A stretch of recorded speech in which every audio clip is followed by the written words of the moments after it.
Alright, I'm gonna do another walk and talk because sometimes inspiration just flows in the most random times, and that's when I need the voice memo on my phone to capture thoughts.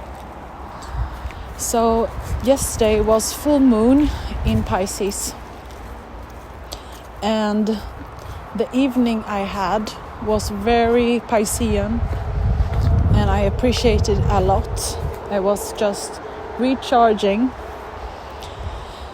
and having my recluse hermit archetype period. So I was just by myself doing everything I felt attracted to, and that can be everything from just stretching and doing tarot and drinking tea and talking aloud, checking something with astrology, just whatever comes up. And I started to think a lot about Pisces as an archetype and how the depth of feelings can make the ego drown in its relationship to the body and to reality. So I can literally feel like I can be alone forever and not get bored. So I value my alone time so much, and I could do it even more than I do, and I could prioritize it more. But even so, I think I do it a lot compared to the average person. But I think I just came to a point where I realized it's a non-negotiable thing to do when you have a Pisces moon, to really recharge. So it's this depth of I can get lost. I can lose my direction, and the unconscious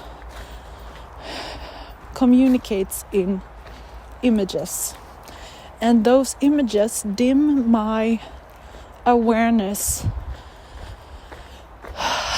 from the present moment so much that I can feel like I get swept away and drown in the images. They become very real.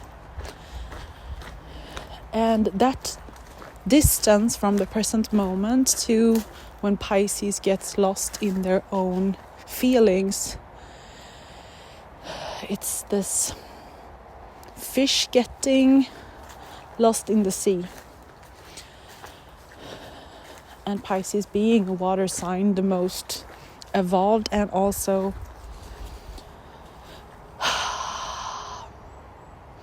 I don't know if I really resonate with the evolved part. It's just what also I've came to think about when it comes to the different zodiac signs and the different elements. So we have Cancer and Scorpio and Pisces being water signs, and it feels like they go from personal, so Cancer being very introspective, analyzing the inner landscape and the ancestors and just safety in the internal world. So that being a retrospective or introspective flair of the water sign. And then Scorpio starts to explore more. It's interested in the depth of feeling. It wants to share the intimacy with others, the sign after Libra. So it's intense, but it's now including other people. And then Pisces, where the boundaries from self and others are so blurred, and they kind of lose themselves in the ocean of the collective unconscious. And yesterday I was thinking a lot about imagination as a means of how the soul communicates with the ego. So if you don't know, my vision or my idea, how I view reality is one universal intelligence, one collective soul, that is the God. So all of the souls together make up this energy field of a oneness. And then we have a soul, a more unique pattern. And I think that is what we can see in our natal chart, the patterns that the soul decided on. And then that's like the higher self, like the higher mind, that sees the totality of the karmic life patterns. And then under that, so the soul being the bridge between the collective unconscious and then what's most close to the earth, what is like the densest in a sense, is the ego / persona. And that is our identification with earth things. So with statuses and job titles and preferences and the more shallow things.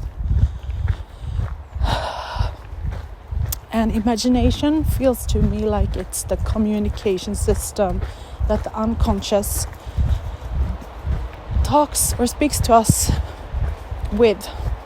So like this is why symbolism in astrology can be learned if we start to not be as literal. So the ego is very literal and the soul and collective unconscious is very symbolic in a sense that we just feel the resonance in our soul when something is right.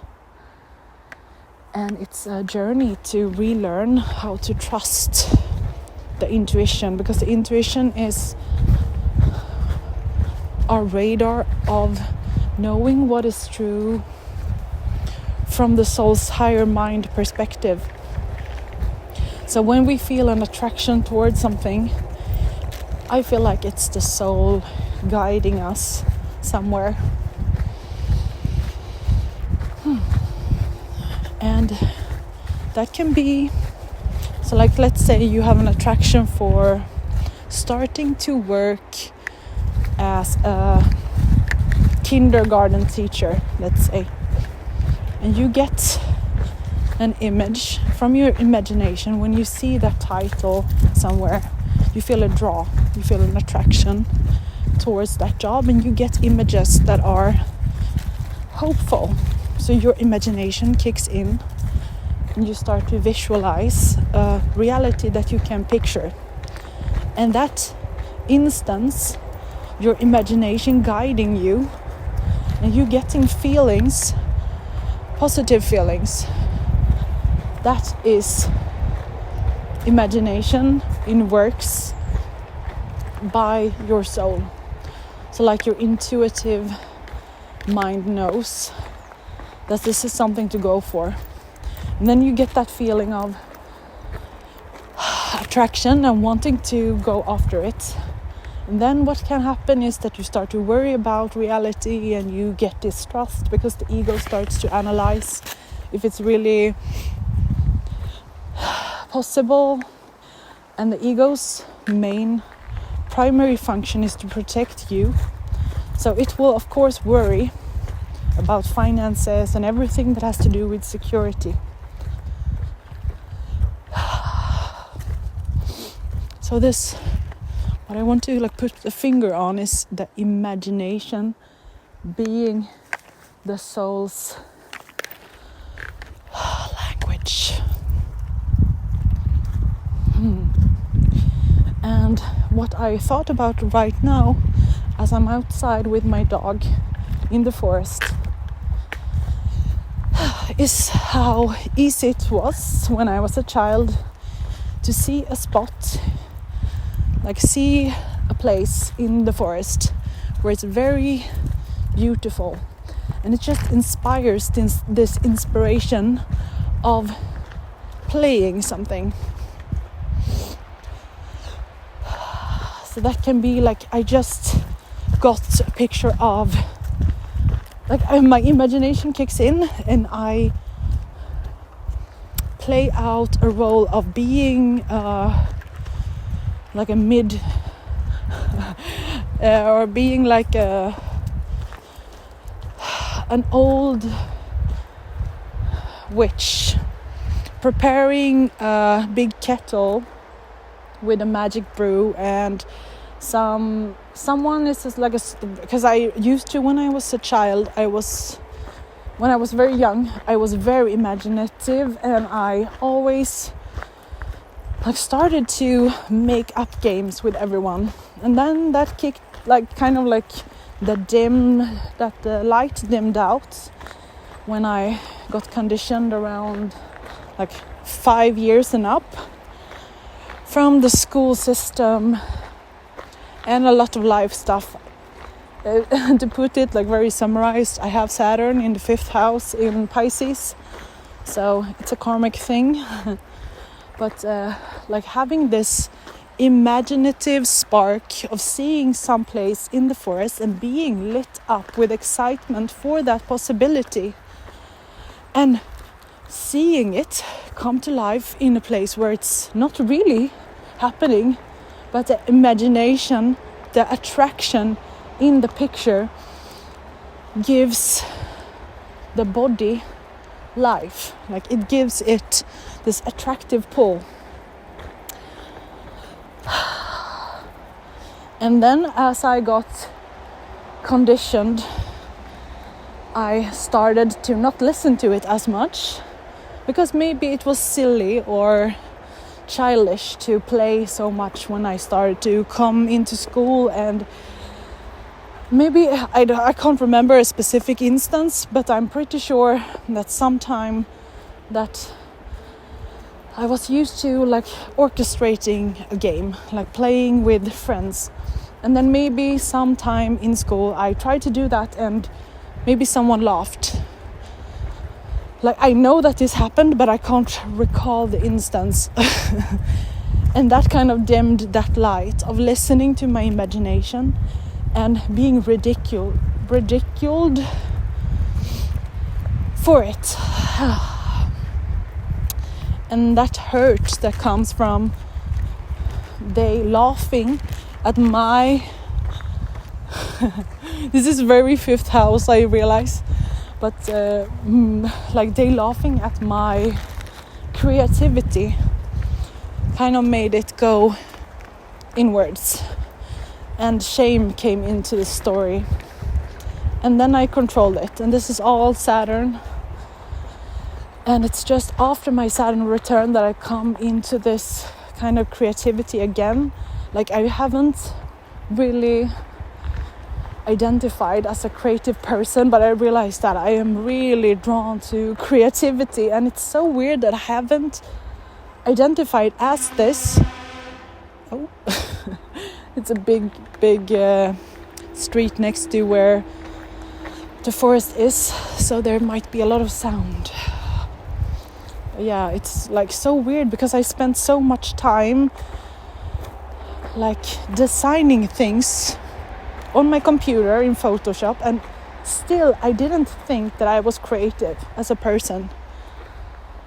I just find that so strange that I didn't connect that to like a soul's desire. And that, I think, must be the conditioning of feeling shame around the creativity part. But what I thought about then, because sometimes even as an adult now, I can see a space in the forest and feel the pull from the inner child of wanting to create something magical in the forest when I see a certain spot, and recalling those memories of how fun it can be to create a universe when you see something ordinary, to make it more magic. And I think that imagination in this context is kind of what Pisces is about. It's about seeing the beauty and the opportunity and the interconnectiveness of all things. And I think that is why Pisces is so reality escapist, because we do long for that oneness feeling of drowning out the shoulds and the responsibilities of the very square patriarchal world we live in, where we have to do certain things to get an income and sell our energy to a workspace to get money in compensation, and then keep up with that, the routines, and still have time to nourish our souls. And I think Pisces have a lot of difficulty with being flexible or molding into that, since it's such a flowy type of energy. It just wants to go with the pull, go with the attraction for something, and it wants to be soul-led, and that's very difficult in this kind of world. So that's also when I reflected a bit on reality escaping and what we can do with this, because I do think Pisces is such a beautiful archetype, and I love the Pisces part in me because it makes me feel very deeply, and it makes me romanticize a lot. I do have Venus in Pisces also, and I love that depth, but it also is very difficult. I do get very easily overwhelmed to such an extent that I've tried to dismiss now society. Like, I can't have a 9-to-5 job anymore. So now I'm juggling so many things to be able to work from home because I need that creative space of listening to my stellium in Pisces energy. And we can always learn from the opposite sign in the zodiac wheel, and it being Virgo. I do have my MC and Chiron in Virgo opposite my stellium. So this is like a seesaw that I've explored a lot in my life. Having this need to organize and perfect and correct structures in order to give my Piscean nature some form, because this is the chaos versus structure discussion, that we need both in order to grow.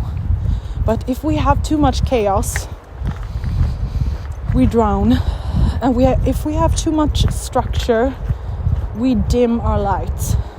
So we need the perfect balance point between these two. We need both the Piscean nature, so the more soulful, body-led nature, the more loving, and then we need the ego's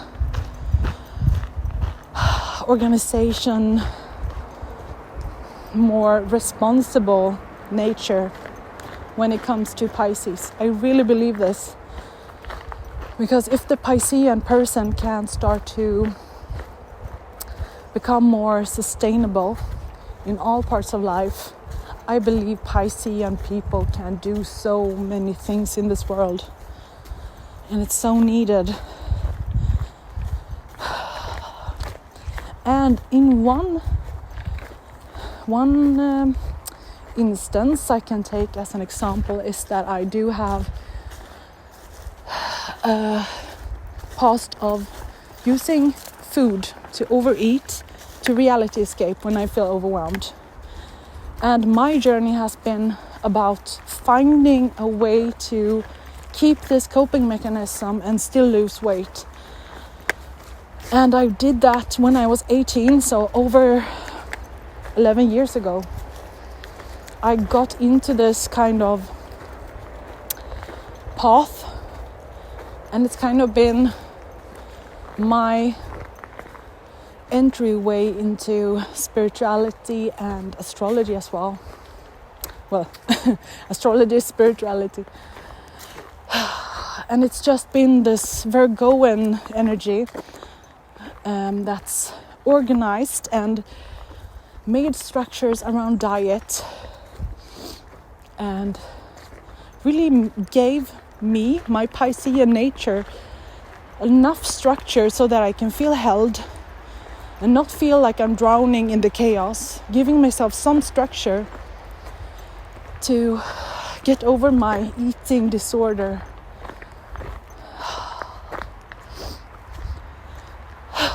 God, I haven't reflected on this in astrology language before, but this is interesting actually.